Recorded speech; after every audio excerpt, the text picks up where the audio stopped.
नमस्कार मित्रों, मैं ममता वाजपेयी भोपाल से। मेरी हरी भरी छत पर आपका स्वागत है। लीजिए, मैं फिर हाजिर हूँ नए वीडियो और नई जानकारी के साथ। आप देख रहे हैं इंडियन टेरेस गार्डनिंग आर्ट और साथ ही देख रहे हैं खूब सारी हार्वेस्टिंग। आप आगे हार्वेस्टिंग तो देखेंगे ही, लेकिन बहुत सारी इम्पोर्टेंट बातें भी हम करेंगे। आप देख रहे हैं ये ब्रोकली है और गोभी है, और इस साल मेरी गोभी और ब्रोकली की साइज कम है। लेकिन इसका कारण आप जानते हैं कि क्यों ये साइज छोटी हुई है? क्योंकि यह दूसरी फसल है। इससे पहले जब मैंने फसल ली थी तो गोभी बहुत बड़े बड़े हुए थे, यानी कि ये पछेती फसल है जो लेट फसल है। और इसमें ही देखिए आप, पत्ता गोभी का साइज अच्छा आया है। तो जब बहुत लेट फसल लगाते हैं और आपकी मिट्टी बहुत अच्छी ना हो तो फिर फूल का साइज छोटा हो जाता है, या आप एक कंटेनर में ज़रूरत से ज़्यादा पौधे लगा दें तो खुराक कम पड़ जाती है। या तो आपने उसकी मिट्टी पलट के उस पर काम नहीं किया, या पौधे ज़्यादा लगा दिए, या लगाने के बाद जो लिक्विड मैन्योर वगैरह दिया जाता है वह भी आपने ठीक से नहीं दिया, तब ग्रोथ अच्छी नहीं होगी। तो करना क्या है? असल में बड़ा कंटेनर लेना है, कम पौधे लगाना है, मिट्टी बहुत अच्छी बनाना है। ये 3-4 चीज़ें फॉलो करेंगे तो गारंटीड आपके फल का साइज, सब्जी का साइज बड़ा होगा। यानी कि बड़े ग्रो बैग में अच्छी हेल्दी मिट्टी बनाएंगे। पौधा लगाने के बाद उसको बीच में नीम की खली का लिक्विड मैन्योर या गोबर का लिक्विड मैन्योर भी आप देंगे। बीच बीच में एक मुट्ठी वर्मी कंपोस्ट एक मुट्ठी डालते रहेंगे। अच्छी एक्स्ट्रा केयर करेंगे तो इसका गोभी का साइज बढ़ जाएगा, या कोई और सब्जी होगी तो उसके फ्रूट का साइज बढ़ जाएगा। तो इस साल हमने ये केयर नहीं की। और एक बात बताऊं कि ये जो ब्रोकली है ना, मुझे ये लेट मिली, लेट पौध मिली। और वो पौध कैसी थी कि जब पौध तैयार हो जाती है 28 से 30 दिन की, तब उसे ट्रांसप्लांट कर ही देना चाहिए। पर किन्हीं कारणों से जब हम ट्रांसप्लांट नहीं कर पाते और वो और 15-20 दिन 25 दिन पड़ी रहती है, यानी कि 2 महीने की पौध हो गई, और उसको बड़ा कंटेनर मिला ही नहीं क्योंकि वो सीडलिंग ट्रे में है, तो वो ग्रोथ तो नहीं करेगी। तो इसको हम गांव की भाषा में कहते हैं कि कर्री पौध हो जाना, यानी बड़ी पौध हो गई। उसको जब हम ट्रांसप्लांट करते हैं तो उसकी ग्रोथ उतनी अच्छी नहीं होती जितनी अच्छी की ग्रोथ टाइम पर लगाई पौध की होती है। और आज मेरी हार्वेस्टिंग में मेरी बिटिया कर रही है मदद। अंकल जी नहीं है, नहीं तो हमेशा अंकल जी ही मदद करते हैं, इसीलिए मैंने आज बिटिया की हेल्प ली है। तो आपको समझ में आ गया ना कि फूल अगर छोटा आ रहा है तो कुछ मुख्य कारण होते हैं, या सब्जी अगर हेल्दी नहीं हो रही तो मुख्य कारण क्या क्या होते हैं।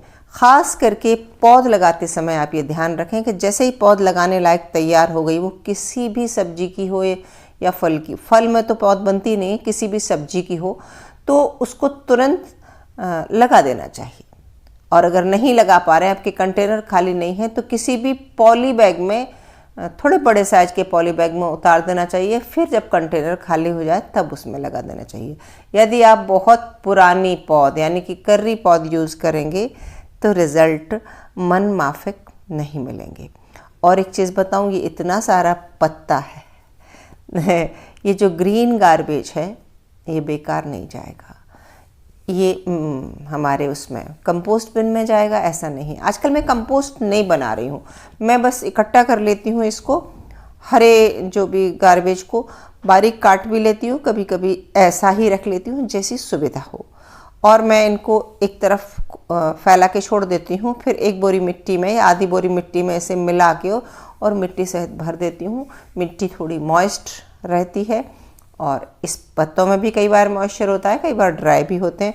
तो महीने 1.5 महीने में, 2 महीने में वो मिट्टी तैयार हो जाती है। अलग से कंपोस्ट बनाना बंद कर दिया, कभी कभी अलग से भी बनाती हूँ, जैसी सुविधा हो जाए। अभी आप जाइए नहीं, अभी बहुत सारी हार्वेस्टिंग बाकी है। ये देखिए पत्ता गोभी है, 12 बाई 12 के ग्रो बैग में लगी है। अगर आप 12 बाई 12 के ग्रो बैग में टमाटर, पत्ता गोभी, फूल गोभी लगा रहे हैं तो मिट्टी बहुत हेल्दी भरनी पड़ेगी। और अगर 12 बाई 15 का ग्रो बैग ले लेंगे तो बहुत ही अच्छा रहेगा। तो देखिए कितनी सारी सब्जी ही निकल आई है। अभी भी जाइए मत, अभी और भी कुछ हार्वेस्टिंग बाकी है। तो अब क्या और बाकी है? नींबू हो गया, ब्रोकली हो गई, पत्ता गोभी हो गई, फूल गोभी हो गई, लेकिन अभी बाकी है लोबिया, बरबटी। ये मैंने एक बार पूरे सीजन की बरबटी खा ली, कंटेनर खाली हुए। जब मैंने जुलाई में लगाई थी वो आके सर्दियों में दिसंबर तक ख़त्म हो गई थी, नवंबर में ख़त्म हो गई थी। फिर मैंने दिसंबर में उन्हीं टब में दूसरे बीज डाल दिए, तो ये उतने अच्छे तो नहीं हुए लेकिन काम चलाऊ हो गए। यानी कि एक मुट्ठी बीन्स निकल आती हैं। हमें कभी फ्राइड राइस बनाना हो या हमें पुलाव बनाना हो तो थोड़ी सी अगर फलियाँ चाहिए हो तो यूज़ कर सकते हैं। और हाँ, जब छत पर आते हैं तो एक दो फली तोड़कर खाने में आनंद आ जाता है। देखो, छत पर आप आ रहे हैं तो कुछ चीज़ें तो ऐसी ज़रूर लगाएं कि जिन्हें हम तोड़कर खा सकें। तो ये बरबटी तो अक्सर कच्ची ही खा जाते हैं हम लोग, क्योंकि अभी बहुत सारी बेलें नहीं हैं, 3-4 बेलें हैं और फल तो अच्छी रही हैं। कुछ के फ्रूट छोटे आए हैं और उसका कारण भी मैंने बताया ना कि जिन ग्रो बैग में ये लगी हैं वो अदरक के ग्रो बैग हैं और उसमें मिट्टी में नीचे अदरक पड़ा है, ऊपर से मैंने ये लगा दिया है, यानी मल्टी लेयर फार्मिंग है ये। इसलिए ग्रोथ बहुत अच्छी नहीं है। आप क्या बरबटी अभी भी लगा सकते हैं? जी हाँ, बिल्कुल लगा सकते हैं। आप अभी लगाएंगे तो आपको गर्मी में वो लॉन्ग बीन और बरबटी मिलेगी। लेकिन मैं आपको फिर से बताऊं कि बरबटी में अक्सर एफिड्स का अटैक होता है तो संभालना मुश्किल हो जाता है, और बरसात वाली में तो बहुत ज़्यादा होता है। तो आपको नीम ऑयल वगैरह यूज़ करना पड़ेगा या फिर पाइप के प्रेशर से हटा के थोड़ा सा मेहनत करनी पड़ेगी। तो यदि आप बिगिनर हैं तो फिर आप सेम, बरबटी ये चीज़ें ना लगाएं, इनमें कीड़े लगते ही हैं। या फिर आप करके देखिए और जब आप करेंगे तो खुद ब खुद सीख जाएंगे। तो एक चीज़ और बताऊं, जब गार्डनिंग हम करते हैं तो सिर्फ सब्जियां ही नहीं मिलती। सब्जियां तो मिलती हैं लेकिन मुफ्त में मिलता है ढेर सारा आनंद। यानी कि छत पर आते हैं तो एक बहुत पॉजिटिव एनर्जी क्रिएट होती है और हम कुछ तोड़ के खा रहे हैं, किसी में निदाई कर रहे हैं, किसी में गुड़ाई कर रहे हैं, और इस बहाने से हम नेचर से जुड़ते हैं। तो अभी भी हार्वेस्टिंग पूरी नहीं हुई है। ये एक हार्वेस्टिंग ऑफ कैमरा, उधर बिटिया वो तोड़ रही थी फली, इधर मैंने ये मूली की फलियां तोड़ ली हैं। इन्हें भी हम सलाद की तरह खा सकते हैं। तो अब जाकर कंप्लीट हो गई है हार्वेस्टिंग। बरबटी, मूली की फलियां, कुछ नींबू, ब्रोकली, फूल गोभी, पत्ता गोभी। तो कैसी लगी हार्वेस्टिंग? कमेंट करके ज़रूर बताइए और मिलते हैं अगले वीडियो में फिर किसी नए विषय के साथ। तब तक के लिए नमस्कार।